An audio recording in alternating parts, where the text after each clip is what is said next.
Concepto: es la cuantificación de números de latidos cardíacos fetales durante un minuto. Tiene como objetivos identificar la frecuencia de ritmo e intensidad de la frecuencia cardíaca fetal y verificar la habitabilidad y bienestar fetal. La frecuencia cardíaca basal más comúnmente aceptada como normal se halla entre los 120 a los 160 latidos por minuto. Una frecuencia cardíaca superior a 160 latidos por minuto se describe como taquicardia y la inferior a 120 como bradicardia. Hay distintas clasificaciones y nomenclaturas de la frecuencia cardíaca basal. El procedimiento: se debe colocar la gestante de decúbito supino y realizar las maniobras de Leopold para determinar el dorsal y la presentación fetal.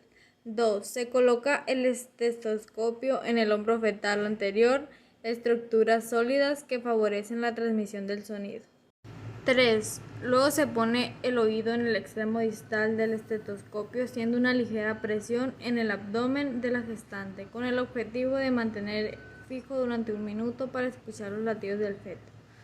4. Una vez escuchados los latidos, retira las manos y vuelve a rectificarlo. Elementos que se debe tener en cuenta durante el procedimiento: evitar confundir los latidos fetales con los de la arterial materna.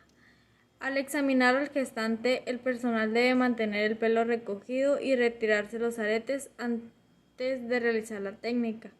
Identificar, evacuar la vejiga antes del procedimiento. Comprobar que el gestante no tenga fiebre.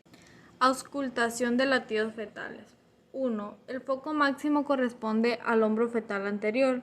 2. Frecuencia de 120-160 latidos por minuto.